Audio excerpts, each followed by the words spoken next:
Part 1 Bible History. Chapter 1 The Creation. Time and Eternity. The Creator and His work, events of the first day of time, of the second, of the third, of the fourth, of the fifth, of the sixth. Time, as distinguished from eternity, may be defined as that part of duration which is measured by the Bible. From the earliest date in the book of Genesis to the resurrection of the unjust at the end of the millennium, the period of about 7,000 years is measured off. Before the commencement of this great week of time, duration without beginning fills the past, and at the expiration of this period, unending duration opens before the people of God. Eternity is that word which embraces duration without beginning and without end. And that being whose existence comprehends eternity is He who only hath immortality, the King eternal, immortal, invisible, the only wise God.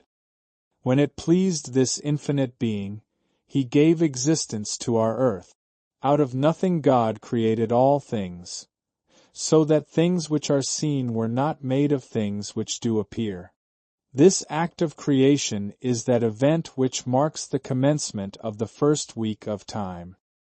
He who could accomplish the whole work with one word chose rather to employ 6 days, and to accomplish the result by successive steps. Let us trace the footsteps of the Creator from the time when He laid the foundation of the earth until the close of the 6th day, when the heavens and the earth were finished, and God saw everything that He had made, and behold, it was very good. On the first day of time God created the heaven and the earth. The earth thus called into existence was without form and void, and total darkness covered the Creator's work. Then God said, "Let there be light," and there was light. And God divided the light from the darkness, and called the one day and other night. On the second day of time, God said, "Let there be a firmament, margin, expansion in the midst of the waters, and let it divide the waters from the waters." The dry land had not yet appeared, consequently the earth was covered with water. As no atmosphere existed, thick vapors rested upon the face of the water, but the atmosphere being now called into existence by the word of the Creator, causing those elements to unite which compose the air we breathe, the fogs and vapors that had rested upon the bosom of the water were borne aloft by it.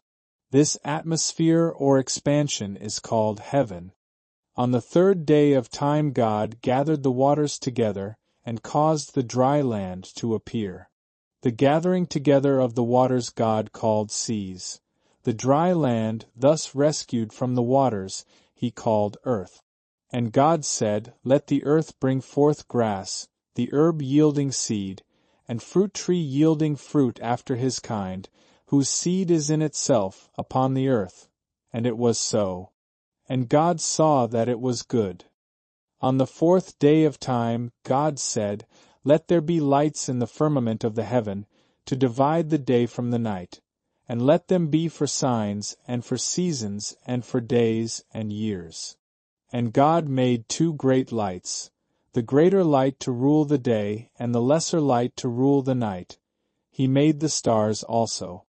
Light had been created on the first day of the week, and now on the 4th day He causes the sun and moon to appear as light-bearers, and places the light under their rule. And they continue unto this day according to His ordinances, for all are His servants. Such was the work of the 4th day. And the great architect, surveying what he had wrought, pronounced it good. On the 5th day of time, God created great whales, and every living creature that moveth, which the waters brought forth abundantly, after their kind, and every winged fowl after his kind. And God saw that it was good. On the 6th day of time, God made the beast of the earth after his kind, and cattle after their kind, and everything that creepeth upon the earth after his kind. And God saw that it was good. Thus the earth, having been fitted for the purpose, was filled with every order of living creature, while the air and waters teemed with animal existence. To complete this noble work of creation, God next provides a ruler, the representative of himself, and places all in subjection under him. And God said, "Let us make man in our image, after our likeness, and let them have dominion over the fish of the sea, and over the fowl of the air, and over the cattle, and over all the earth, and over every creeping thing that creepeth upon the earth." And the Lord God formed man of the dust of the ground, and breathed into his nostrils the breath of life, and man became a living soul. And the Lord God planted a garden eastward in Eden, and there he put the man whom he had formed. And out of the ground made the Lord God to grow every tree that is pleasant to the sight, and good for food, the tree of life also in the midst of the garden, and the tree of knowledge of good and evil. Last of all, God created Eve, the mother of all living. The work of the Creator was now complete. The heavens and the earth were finished, and all the host of them. And God saw everything that he had made, and behold, it was very good. Adam and Eve were in paradise. The tree of life bloomed on earth.